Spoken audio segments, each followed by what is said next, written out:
Tolong selamatkan aku. 2023 adalah film paling menakutkan dalam sejarah Indonesia. Film thriller berjudul Perempuan Bergaun Merah.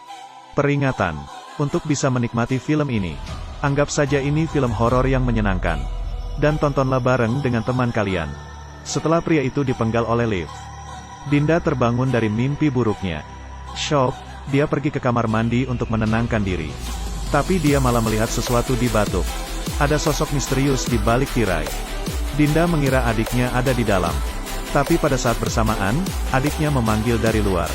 Baru kemudian, sosok di bak mandi berdiri perlahan. Lalu sebuah tangan muncul dari balik tirai. Dinda.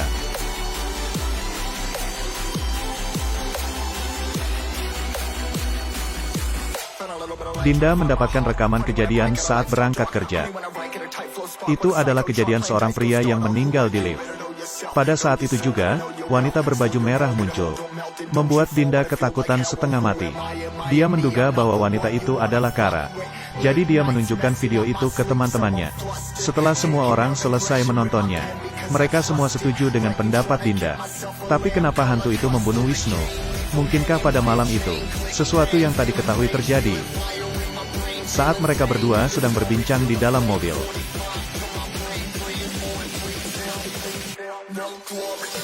kedua orang itu bergegas pergi untuk memeriksa.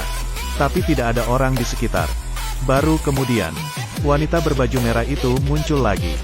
Melihat penampakan di depan matanya, Gary kaget karena wanita itu mendekat, dan bergegas lari ke arah mobil. Di perjalanan, dia terus bertanya, "Apa kau melihat hantu wanita barusan?" Tapi dia tidak menjawab. Gary pun mulai merasa tidak enak. Dia perlahan melihat ke arah samping. Dan dia tidak akan pernah melupakan kejadian ini. Bocah itu sedang berbaring di tempat tidur. Dan dia mendengar seseorang memanggil namanya. Dia keluar dan memeriksanya sendirian. Tapi yang dia temukan adalah wanita berbaju merah. Bocah itu ketakutan dan bergegas kembali ke kamar. Tapi tak disangka, wanita berbaju merah itu mengikutinya. Dia terus memanggil untuk meminta bantuan. Beberapa detik kemudian, wanita berbaju merah itu menyerang si bocah.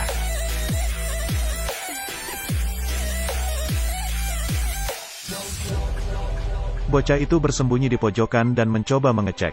Syukurnya dia melihat kakaknya. Setelah ia kembali ke kamar, dia ingin menceritakan kejadian itu ke kakaknya. Dinda bangkit dan segera memeriksa ketika dia mendengar suara itu.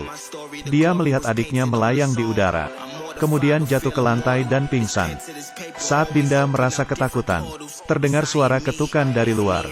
Dia melihat Rosa dengan muka penuh kepanikan. Dia terus berbicara tentang hantu. Setelah mengetahui yang terjadi kepada Gary, Dinda membawa teman-temannya ke tempat dukun, meminta untuk pengusiran setan. Setelah beberapa penyelidikan, dukun memberitahu sesuatu. Itu adalah wujud Kara yang mencoba balas dendam. Yang terpenting adalah menemukan mayatnya secepat mungkin. Kalau tidak, masing-masing dari kalian akan dikubur bersamanya. Dukun segera menyiapkan ritual dan merapal mantra untuk memanggil jiwa Kara. Mencoba mencari tahu keberadaan mayatnya. Kemudian meja di depannya tiba-tiba mulai bergetar hebat. Lampun yang ada di dalam ruangan itu mati seketika. Mereka tidak menyangka kekuatan Kara seberat ini. Bahkan dukun itu jadi kerasukan. Dia menarik kaki Rosa dan mematahkannya. Di sisi lain, putra yang melihat kejadian itu tiba-tiba didorong dukun kerasukan itu keluar. Kekuatannya juga tak tertahankan. Dukun itu pun terjatuh dari balkon. Rosa dikirim ke rumah sakit untuk perawatan. Tapi cahaya di ruangan itu tiba-tiba terus berkedip. Ranjang rumah sakit juga mulai terangkat perlahan. Rosa yang malang meregang nyawa di tempat tidur rumah sakit. Dinda pulang setelah seharian bekerja. Bersiap untuk mandi dan beristirahat. Tapi tiba-tiba, pintu di belakangnya tertutup kencang.